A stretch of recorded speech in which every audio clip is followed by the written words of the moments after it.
ये राम जी का जो अवतार हुआ था, जी। उसका क्या उद्देश्य था?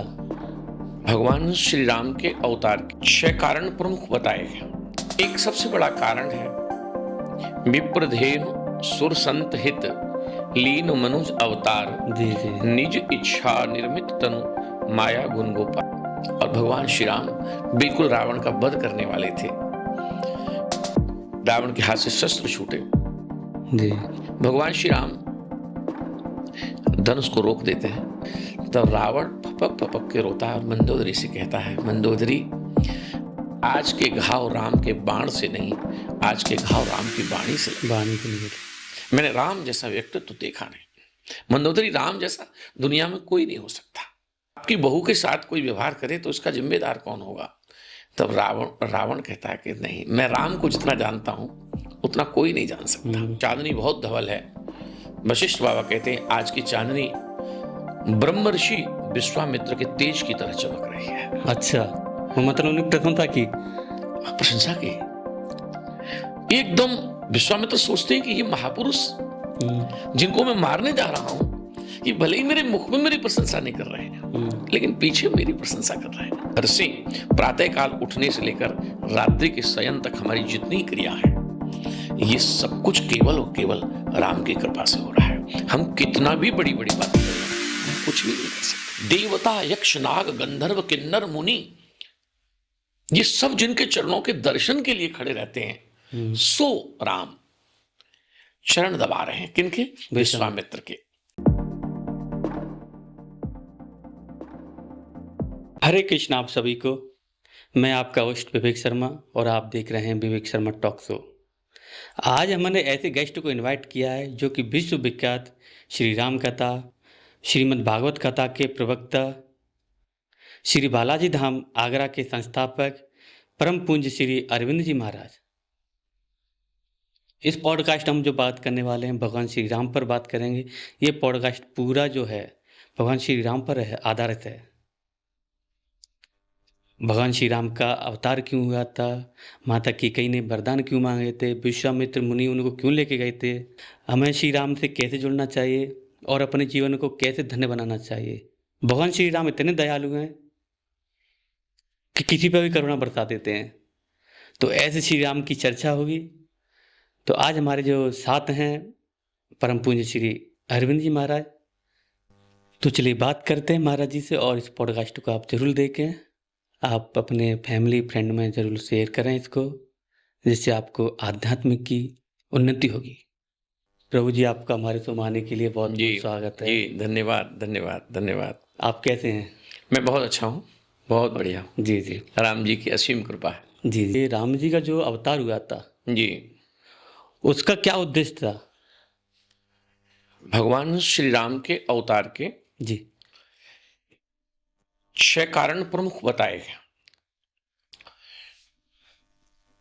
उसमें देवऋषि नारद का कारण है, जी उसमें जलंधर का कारण है, उसमें भगवान के द्वारपालों का कारण है, जी उसमें मनु शत्रुपा का कारण है, जी जी, उसमें प्रताप भानु का कारण है।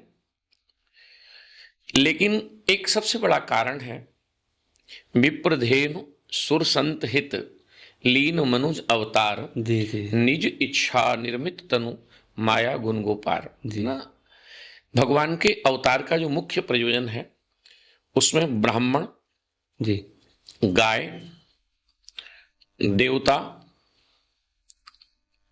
विप्र, धेनु, सुर और संत, इनके कारण भगवान का अवतार होता है। अच्छा, तो भगवान श्री राम जब जब, चाहे वो राम के रूप में परमात्मा प्रकट हो या कृष्ण के रूप में, जी उनके धरा पर आने का जो प्रयोजन है, तो उसमें मुख्य प्रयोजन भगवती गौ माता भगवान को बहुत प्रिय है। अच्छा, तो गौ माता के ऊपर जब जब कष्ट आता है भगवान अवतरित होते हैं। ओके। ऐसे ही ब्राह्मण के ऊपर जब जब संकट आएगा भगवान प्रकट होंगे, और संतों के ऊपर जब जब संकट आएगा भगवान प्रकट होंगे, अवतार लेंगे, अवतार लेंगे। वो अवतार भगवान राम के रूप में ले, कृष्ण के रूप में ले, लेकिन हम ऐसा नहीं कह सकते कि इन 4 कारण से ही भगवान आते हैं। जी इसलिए कविकुल चूड़ामणि गोस्वामी जी कहते हैं, राम जन्म के हेतु अनेका, परम विचित्र एक ते एका। कोई एक कारण नहीं है, अनेक कारण है भगवान के। बस परमात्मा प्रकट होते हैं। और मैं तो एक कारण अलग से बताऊंगा आपको कि भगवान के अवतार लेने का प्रमुख कारण, हमको ये लगता है, भक्ति संप्रदाय ऐसा कहता है कि भगवान जहां बैकुंठ में होंगे, साकेत में होंगे या गोलोक में होंगे, वहां भगवान को सब तो मिलता होगा। वहां भगवान के पास श्री जी होंगे, भगवान के पास बैकुंठ लोक में अनेक सेवक हैं, गण हैं, भक्तगण होंगे, लेकिन भगवान के पास वहां भक्त नहीं है। जो भक्त इस धराधाम पर हैं, जो संत इस धराधाम पर हैं, जिनका भगवान से केवल और केवल एक ही उद्देश्य है, कुछ मांगना नहीं, केवल भगवान की प्रसन्नता में ही उनकी प्रसन्नता है, ऐसे भक्त केवल इस भारत भूमि पर धराधाम पर ही हैं। इसलिए उनके लिए भगवान अवतार लेते हैं जी। भगवान राम को विश्वामित्र वन क्यों लेके गए थे? भगवान राम को विश्वामित्र के ले जाने का अनेक प्रयोजन है जी। विश्वामित्र सृष्टि में एक ऐसे महापुरुष हैं जो जन्म से कोई और हैं, अच्छा, और कर्म से कोई और है। विश्वामित्र का जन्म क्षत्रिय कुल में हुआ है, लेकिन विश्वामित्र ब्राह्मण कहलाए। और सृष्टि का एकमात्र यही उदाहरण है कि कोई व्यक्ति जन्म किसी कुल में हुआ है, लेकिन उसने अपने कर्म और अपनी साधना के बल पर ब्राह्मणत्व को प्राप्त किया है। और उसकी बड़ी अद्भुत सी कथा भी है कि विश्वामित्र को यह था कि मुझे ब्रह्मर्षि कहा जाए, और वो ब्रह्मर्षि नहीं, राजर्षि तो है, लेकिन ब्रह्मर्षि कौन कहे? ब्राह्मण हो तब ब्रह्मर्षि। जी बिल्कुल। तो विश्वामित्र जी, और वो भी चाहते कि मेरे को वशिष्ठ जी कहें ब्रह्मर्षि। अच्छा। और वशिष्ठ जी ब्रह्मर्षि नहीं कह रहे हैं। घटना तो पुराणों में यहां तक आती है कि एक दिन विश्वामित्र, क्योंकि क्षत्रिय हैं, तो उनका रक्त थोड़ा सा क्षत्रिय वाला है, बिल्कुल। तो एक दिन तो उन्होंने प्रण किया कि अगर वशिष्ठ मुझको ब्रह्मर्षि नहीं कहेंगे तो मैं वशिष्ठ की हत्या कर दूंगा, मार दूंगा उन्हें। अच्छा। और वो इस आशय से एक तलवार लेकर के वशिष्ठ जी की कुटिया में प्रवेश करते हैं जी। रात्रि की धवल चांदनी है, पूर्णिमा की रात्रि है, चंदा अपनी 16 कला से आकाश में है, और अचानक विश्वामित्र जी उस तख्त के नीचे प्रवेश करते हैं, उस बिस्तर के नीचे जहां वशिष्ठ जी शयन कर रहे हैं। वशिष्ठ जी और उनकी अर्धांगिनी माता अरुंधति दोनों अभी सोए नहीं है, जगे हुए दोनों। अच्छा। अचानक उन्हें नहीं पता है कि नीचे कौन है, वो तो बिल्कुल मारने की तैयारी में है। अचानक वशिष्ठ बाबा से अरुंधति माँ कहती है, आज का चंद्रमा की चांदनी बहुत धवल है। वशिष्ठ बाबा कहते हैं, आज की चांदनी ब्रह्मर्षि विश्वामित्र के तेज की तरह चमक रही है। अच्छा, मतलब उन्हें प्रशंसा की। एकदम विश्वामित्र सोचते हैं कि ये महापुरुष जिनको मैं मारने जा रहा हूं, ये भले ही मेरे मुख में मेरी प्रशंसा नहीं कर रहे हैं, लेकिन पीछे मेरी प्रशंसा कर रहे हैं। एकदम वो तलवार छोड़ करके और चरणों में गिरते हैं।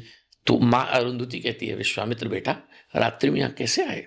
उन्होंने कहा, माँ मैं तो मारने आया था, लेकिन आज मुझे पता लगा कि ऐसी महान है वशिष्ठ बाबा।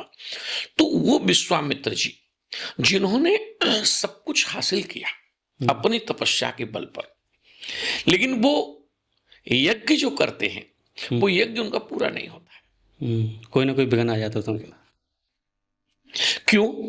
क्योंकि जीवन में सब कुछ आप हासिल कर लें, लेकिन जब तक आपके जीवन में पूर्ण समर्पण नहीं होगा, निराभिमानता नहीं होगी जी, अभिमान की शून्यता नहीं होगी, तब तक आपके जीवन का कोई भी यज्ञ पूर्ण होने वाला नहीं है। उस यज्ञ में आपका अहंकार कहीं ना कहीं बाधा बनेगा। अच्छा। परमात्मा की ये लीला हम सबको एक उपदेश कर रही है कि हम विश्वामित्र से ज्यादा महान नहीं हो सकते। अगर विश्वामित्र अपने अहंकार के बल पर अपने जीवन के यज्ञ को पूर्ण नहीं कर सकते, तो हम भी अहंकार के बल पर कभी जीवन का यज्ञ पूर्ण नहीं कर सकते। हमारे जीवन में जो भी हो रहा है, चाहे हम घर से प्रातःकाल उठने से लेकर रात्रि के शयन तक हमारी जितनी क्रिया हैं, ये सब कुछ केवल और केवल राम की कृपा से हो रहा है। हम कितना भी बड़ी बड़ी बातें कर लें, हम कुछ भी नहीं कर सकते। हमारी श्वास जो अंदर जा रही है वो बाहर आएगी, हमें ये पता नहीं, और बाहर जो जा रही है वो अब अंदर आएगी, इसका भी हमें पता नहीं, और न वो हमारे हाथ में है। हमारा सब कुछ श्री राम कर रहे हैं। एक भक्त कवि ने बड़ी पंक्ति अच्छी गुनगुनाई है। जी जी। श्री राम जी हमारे सब काम कर रहे हैं, श्री राम जी हमारे सब काम कर रहे, हम राम के सहारे आराम कर रहे हैं, श्री राम जी हमारे सब काम कर, तो सब बहुत राम कर रहे हैं। वो विश्वामित्र के जीवन का सच नहीं, वो हम सबके जीवन का सच है। राम के अतिरिक्त कोई कुछ नहीं कर रहा, राम सब कुछ राम क्या। भगवान राम को मर्यादा पुरुषोत्तम राम क्यों कहा जाता है? हाँ, मर्यादा पुरुषोत्तम राम, जीवन में राम जैसी मर्यादा किसी में है ही नहीं। अच्छा। आप भगवान के 24 अवतारों की अगर हम बात करें तो 24 अवतारों में भगवान ने विविध रूप धारण किए, लेकिन प्रमुख दो हैं। प्रमुख अगर हम अवतार में मानते हैं तो या तो भगवान श्री राम का अवतार या तो भगवान श्री कृष्ण का अवतार। जी। भगवान श्री राम की मर्यादा जैसी मर्यादा शायद जीवन में कहीं देखने तो नहीं, सुनने भी नहीं मिल सकती।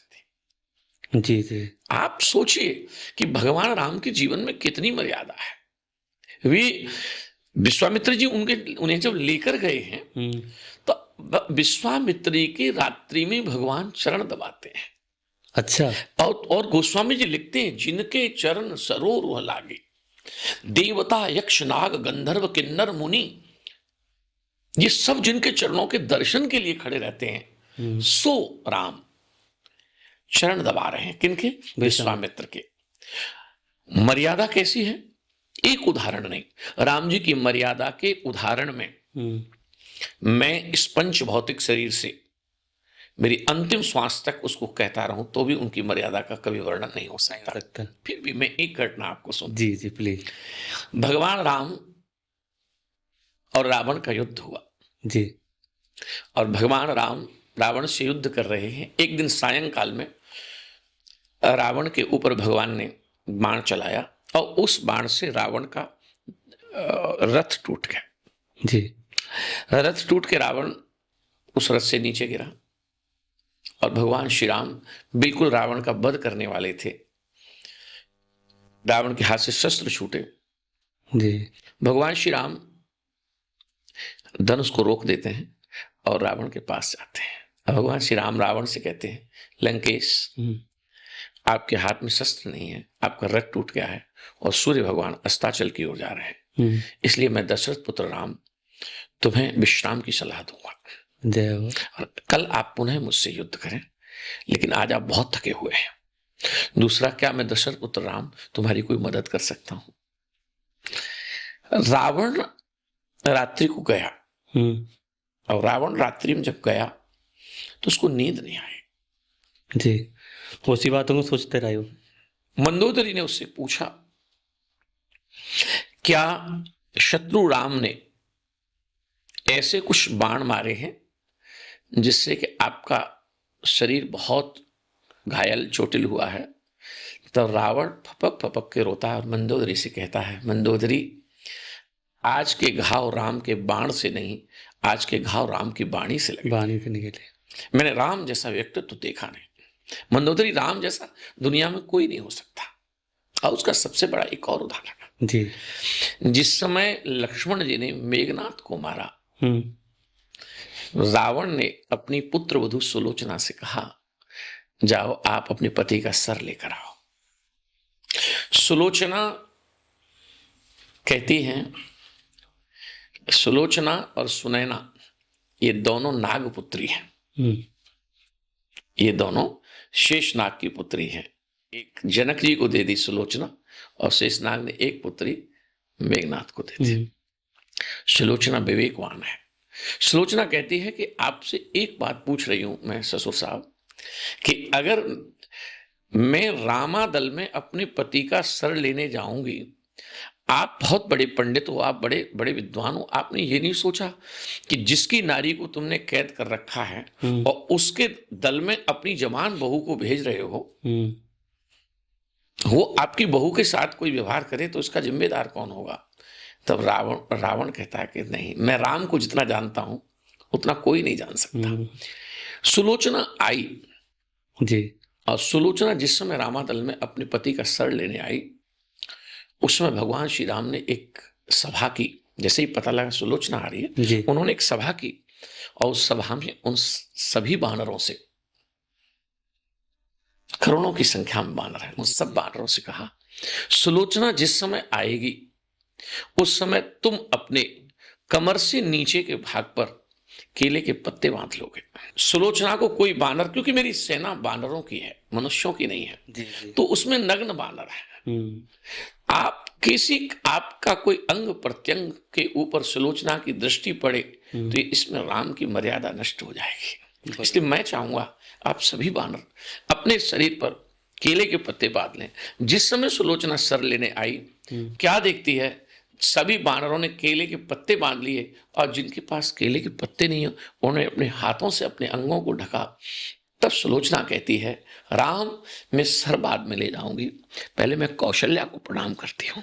धन्य है तुम्हारी माँ कौशल्या जिन्होंने तुमको ऐसा संस्कार दिया। तो राम जैसा कोई नहीं, राम की मर्यादा, इसीलिए मर्यादा पुरुषोत्तम राम कहलाए।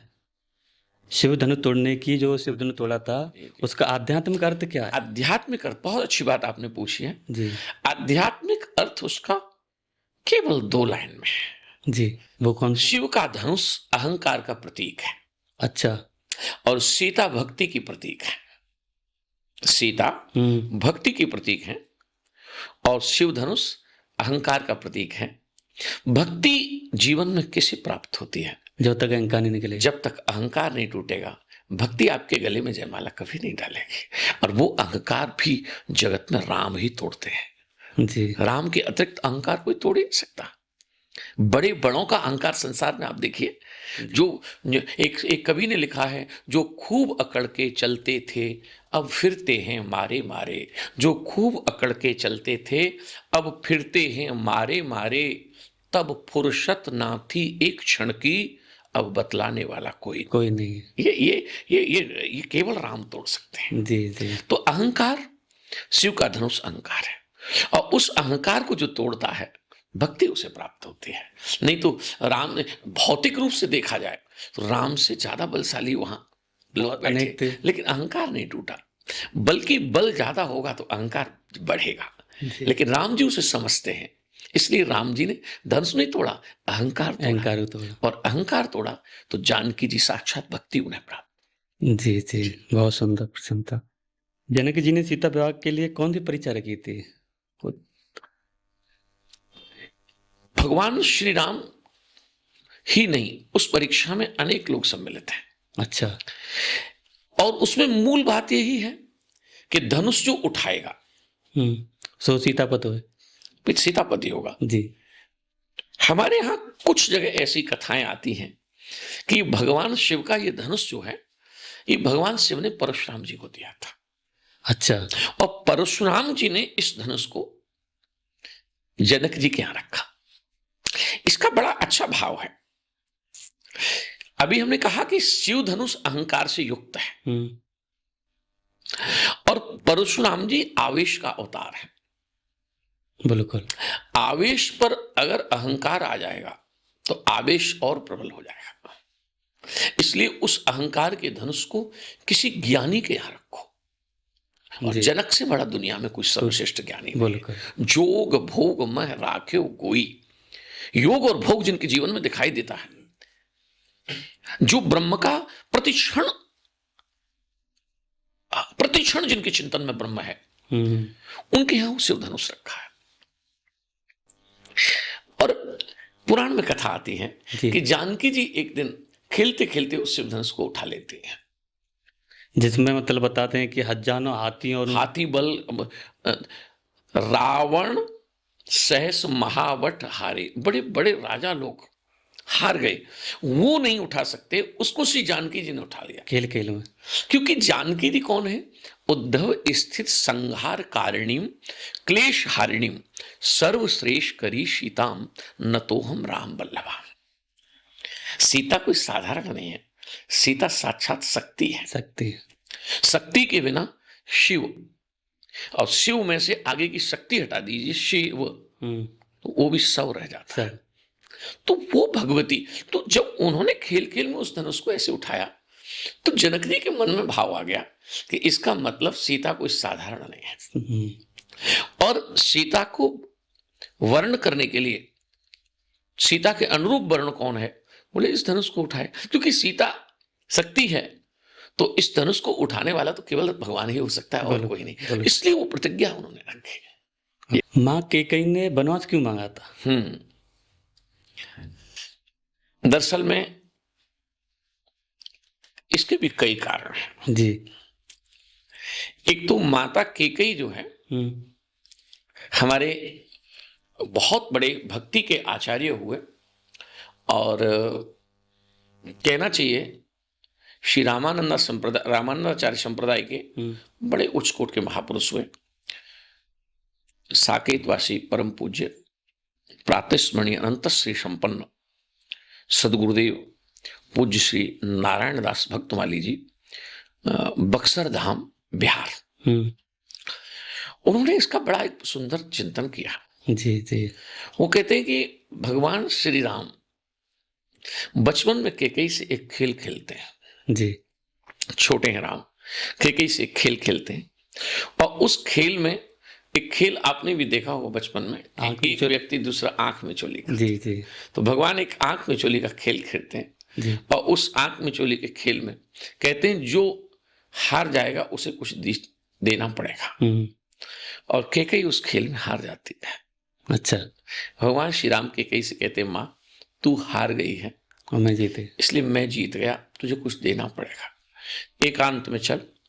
और माँ से भगवान कहते हैं माँ मेरा जिस समय राज्य का समय आए मेरे लिए 14 वर्ष का वनवास मांग लेना।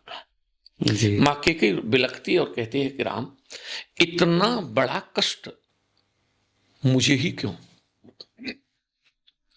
तो भगवान श्री राम कहते हैं माँ मैं जानता हूं कि मेरी 3 माताएं हैं, सबसे पराक्रमी माता तू है, तेरे जैसी पराक्रमी कोई नहीं है, सबसे वीरांगना तू है, तेरा जैसा साहस किसी दूसरी माता में नहीं है, कौशल्या बिखर जाएगी, कोई मां ऐसा नहीं कर।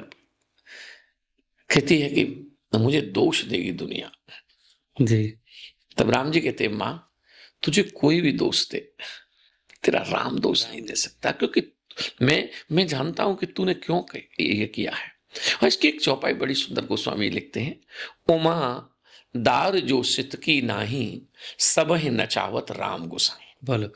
जैसे भगवान शंकर पार्वती से कहते हैं कि हे उमा, उमा दार जो सित की नाही, जैसे प्राचीन काल में कठपुतली का खेल होता था। जी जी। तो कठपुतली हमको नाचती हुई तो दिखती थी, लेकिन उनका धागा लिए कोई ऊपर उनका एक सूत्रधार बैठा रहता था, वो चलाता था। तो भगवान शंकर ने पार्वती से कहा उमादार सूच की नाई सब है नचावत राम गोसाई, राम के अतिरिक्त कोई कुछ नहीं कर रहा। तो जो कैकेयी में बैठ करके वनवास मांग रहे हैं वो भी राम ही मांग रहे हैं, क्योंकि मनुष्य मात्र तो एक आवरण है, सबके अंदर राम ही बैठ के, चींटी में राम है, हाथी में वही राम है। तो वो राम जी की ही लीला में कैकेयी में बैठकर भगवान श्री राम ने। जी जी, बहुत सुंदर। जैसे अभी मेरे को याद आया जी कि जब उन्होंने ये भी बोला था कि तुम्हारे मेरे वन मांगने से 2 काम हो जाए, तुम्हारे पिता की मृत्यु जाएगी, मेरा स्वाग उजड़ेगा। जी, वो कैकेयी को पता है दोनों काम होने हैं जी। तुम्हें पिता का सुख भी नहीं मिलने वाला और मेरा सुहाग जाएगा। जी जी। लेकिन राम जी कहते हैं कि मुझे पिता का सुख नहीं मिलेगा, ये मैं जानता हूं, लेकिन लौकिक धरातल पर ही मैं दशरथ का बेटा हूं।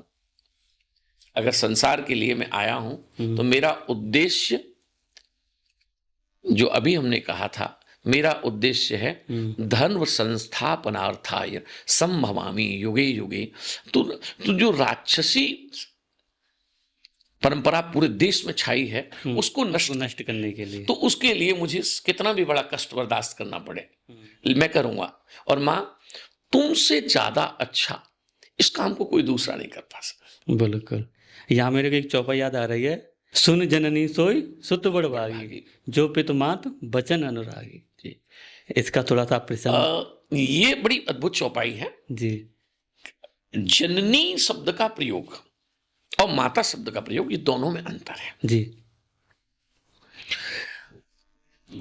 बस में आप चढ़े और बस में चढ़ने के बाद एक जनरल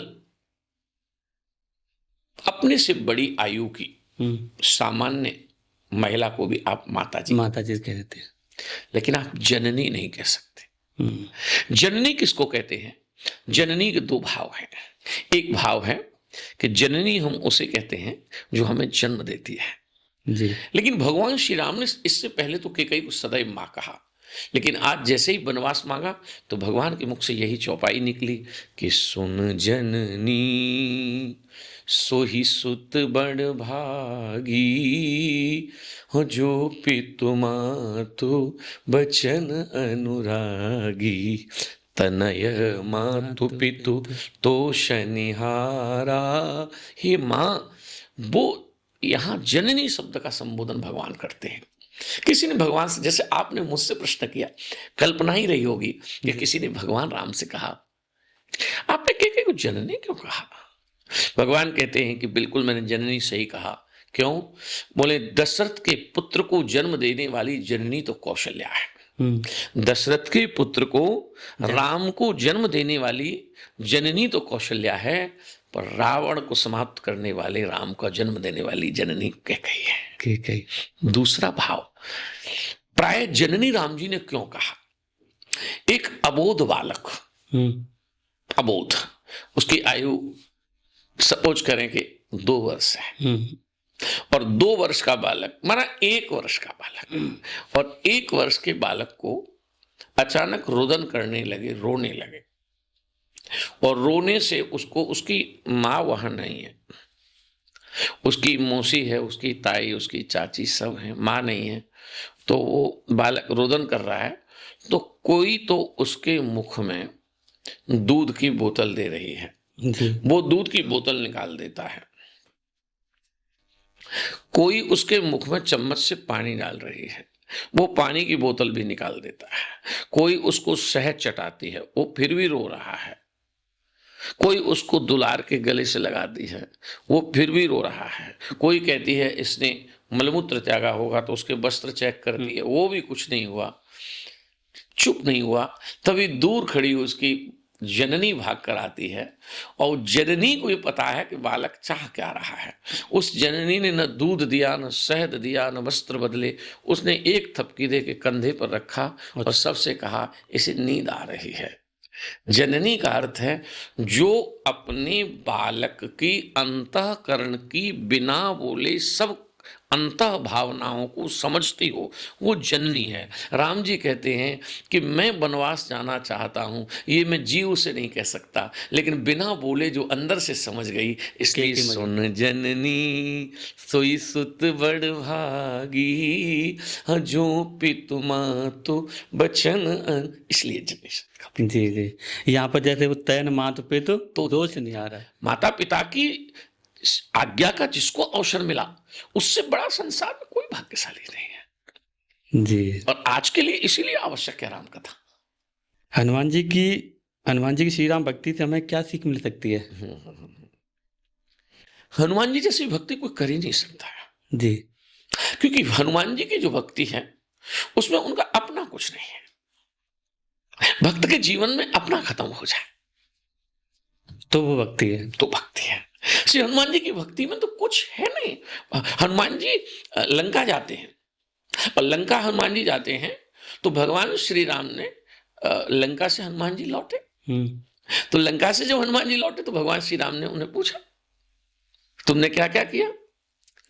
तो श्री हनुमान जी कहने लगे कि भगवान बस मैं करके आया। तो राम जी बोले कि अच्छा तुम करके आए, लेकिन एक बात बताओ कि नाग सिंह हाटकपुर जा रहा,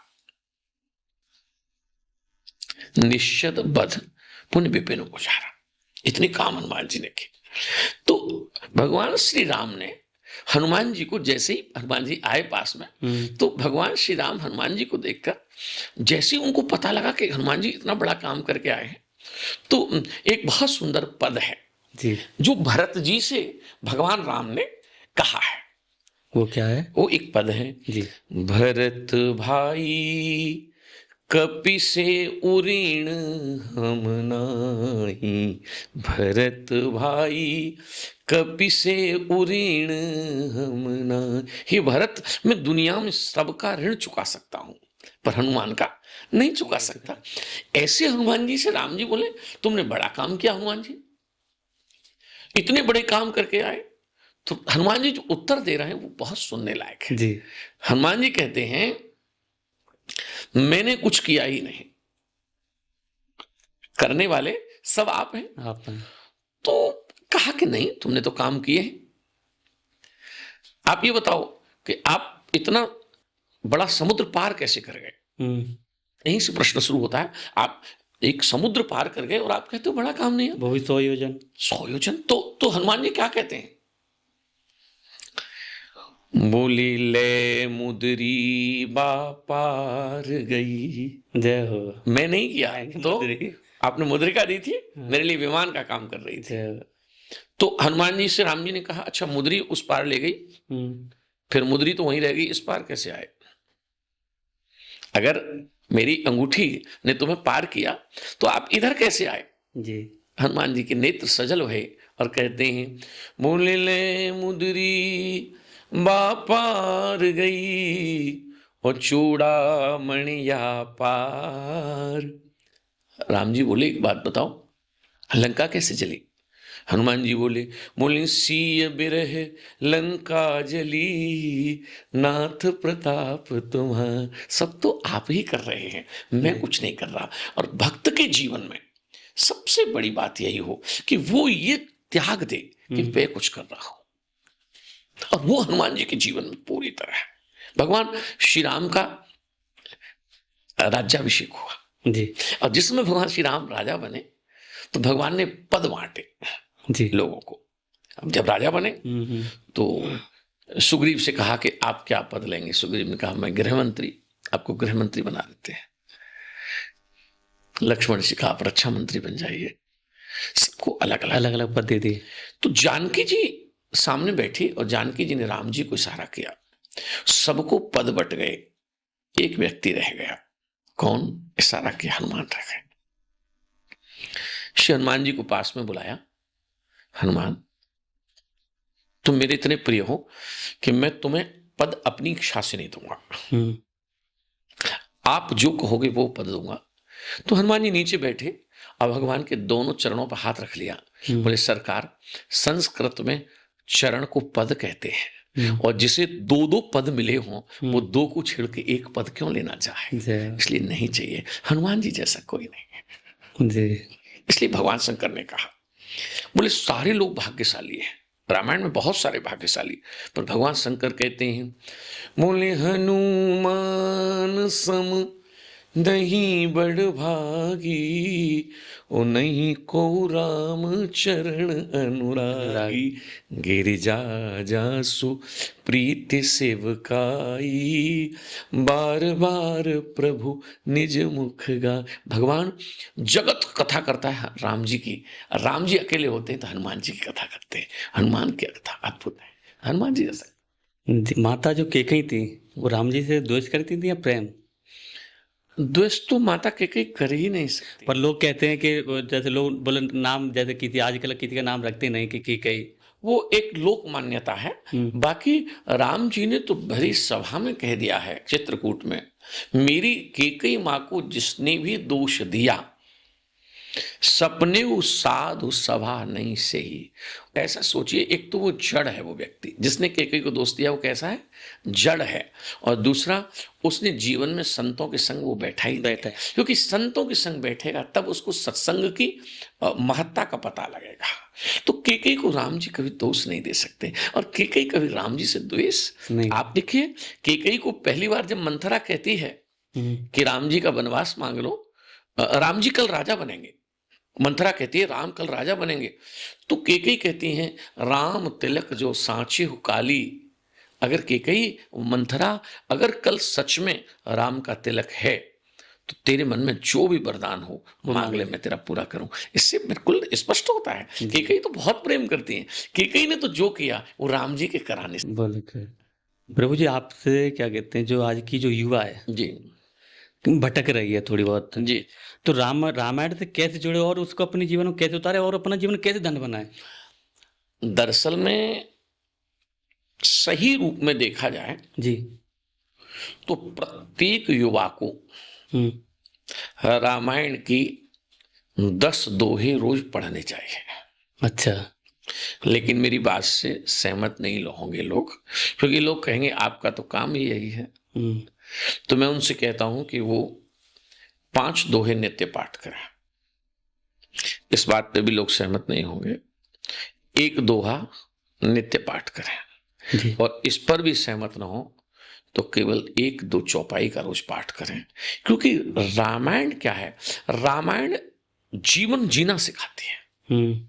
मैं एक बार कहीं कथा कर रहा था जी। तो मुझे बहुत अच्छा लगा। एक कोई पत्रकार महोदय ने पूछा, उदयपुर में मेरी कथा थी जी। तो उन्होंने पूछा कि युवा राम कथा सुनने आते हैं, क्या इनके जीवन में राम कथा उतरेगी? तो मैंने कहा कि कथा उतरेगी ये मुझे नहीं पता, लेकिन इनके जीवन में बुराई नहीं उतरेगी ये मुझे पता है राम कथा सुनने के बाद। ये राम कथा का वैशिष्ट है, राम से जुड़ जाएगा। क्योंकि राम जी के जीवन में एक पुत्र का कैसा कर्तव्य होना चाहिए ये भी राम सिखाते हैं, और एक पिता कैसा हो ये भी राम सिखाते हैं, एक पति कैसा हो ये भी राम सिखाते हैं, एक पुत्र कैसा हो ये भी राम सिखाते हैं, एक मित्र कैसा हो, निषाद राज को देखिए, ये भी राम सिखाते हैं, और एक शत्रु कैसा हो, रावण के चरित्र हमने बताया, ये भी राम सिखाते हैं। अर्थात राम का जीवन परिपूर्ण है। राम के जीवन में कोई ऐसी चीज नहीं है जो सीखने न मिले। इसलिए आज की महती आवश्यकता रामायण है, आज की महती आवश्यकता श्री राम कथा है, आज की महती आवश्यकता राम जी से जोड़ना है। राम के बिना जीवन बिल्कुल काम का नहीं है। क्योंकि रामायण हमें जीने की कला सिखाती है। जी जी। अगर राम जी के हम कुछ परचिन्हों तो क्या बहुत बड़ी बात है, कुछ पर भी चले जाए तो भी जीवन धन्य हो जाए। जी जी जी जी, राम जी से जुड़ जाएं, केवल जुड़ जाएं, कुछ न करें, राम जी से जुड़ जाएं बस। क्योंकि वो तो उनका नाम एक करुणा निधान है। करुणा निधान है, तो वो करुणा निधान इतने करुणा सागर हैं कि वो उन जैसा कोई नहीं है। श्री राम दया के सागर हैं, श्री राम दया के सागर हैं।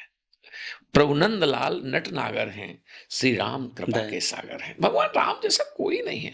इसलिए एक ही अवतार है जिसके लिए कहा जाता है श्री रामचंद्र कृपालु भजमन। कृपालु शब्द का परम कृपालु है जी। कोई सृष्टि में ऐसा होगा जो गीधराज जटायु जैसे को बाह में अपना मतलब पिता मानते हैं। बिंदु जी कहते हैं न जाने कौन से गुण पर दयानिधि रीझ जाते हैं, न रोए पिता की मृत्यु पर, वन वेदनाओं पर, गीध को गोद में लेकर वही अश्रु बहाते हैं, न जाने कौन से गुण पर दयानिधि रीझ जाते। भगवान राम जैसा कोई नहीं है जी। मैं तो कहता हूं कि कोई व्यक्ति राम 5 मिनट राम कि जो छवि उसके मन में हो 5 मिनट नेत्र बंद करके उतना भर सोच ले, उसका भजन हो गया, उसकी पूजा हो गई, उसकी साधना हो गई जी। ऐसा। ओके प्रभु जी, जो आपका जो बालाजी धाम है जी, बड़ा सुंदर विग्रह है बालाजी जी जी जी। तो वहाँ की कुछ लीला का कुछ वर्णन करिए आप। बहुत सिद्ध स्थान है जी, और इस स्थान की जो स्थापना हुई वो मेरे परम श्रद्धेय सदगुरुदेव भगवान ब्रह्मलीन श्री अवधूत बाबा के इच्छा से हुई है। अच्छा। उन्होंने कभी संकेत दिया था। तो दो कारण थे इनकी स्थापना के।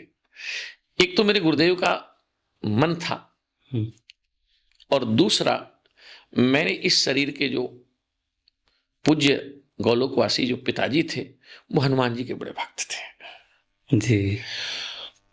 बालाजी धाम जब से वहां बालाजी बैठे हैं तब से वहां इस प्रकार की अनेक अनेक लीलाएं हुई हैं।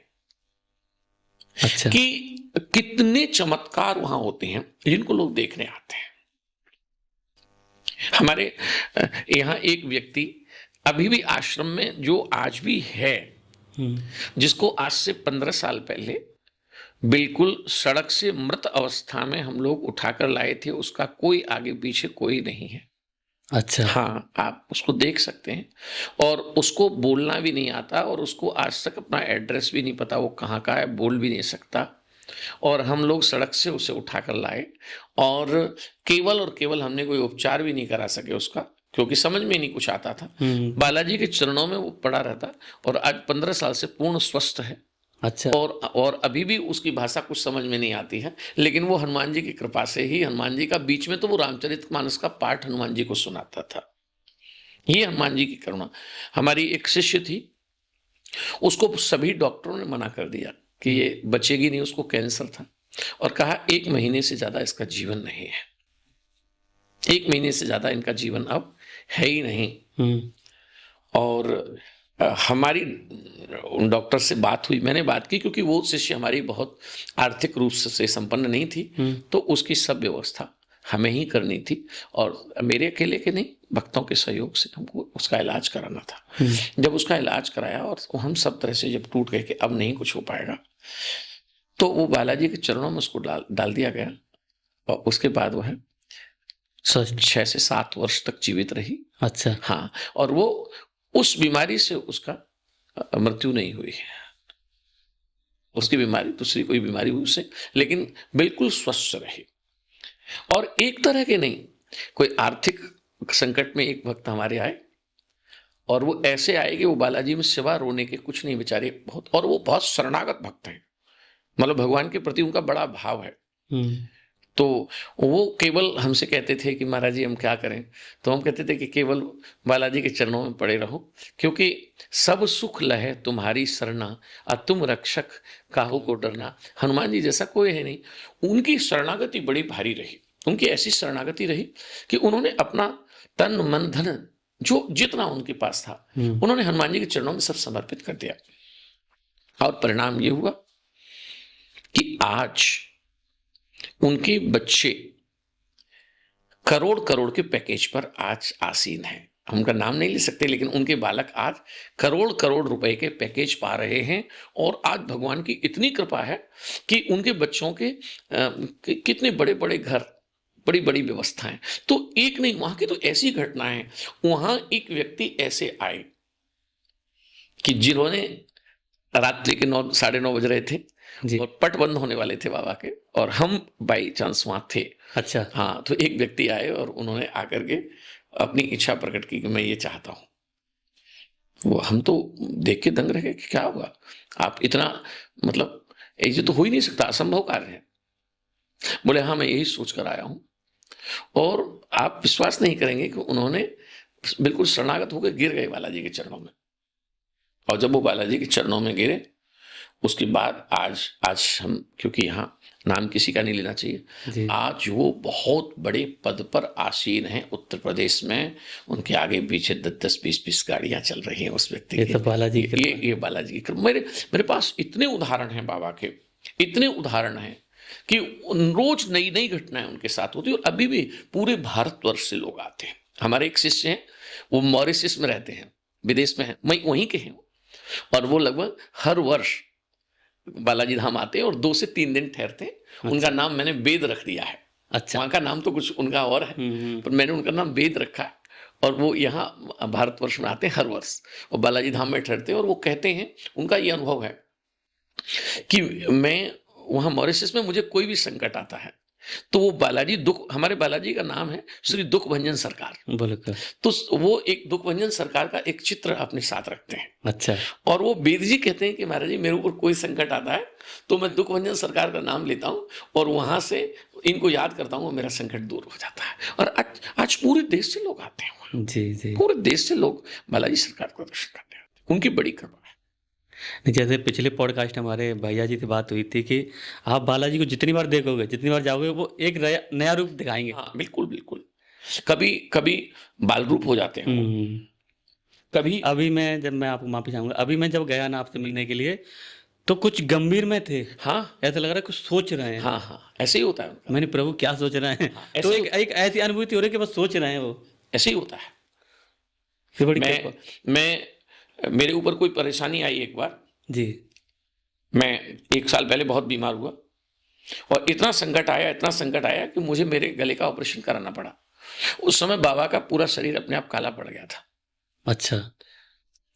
अपने आप पूरा शरीर काला, और खूब सिंदूर लगा रहे थे, पूरी सेवा कर रहे थे, लेकिन बाबा काले पड़ जाते थे बार बार। और जैसे मेरा स्वस्थ हुआ बाबा ठीक हो गए। अपने भक्त की देखभाल करते हैं ना। प्रभु जी, आपसे बहुत अच्छी चर्चा हुई राम जी के बारे में, बालाजी धाम के बारे में बहुत अनुभव बताया आपने। तो अब मिलेंगे दूसरे पॉडकास्ट में। जरूर जरूर। जब तक के लिए हरे कृष्ण।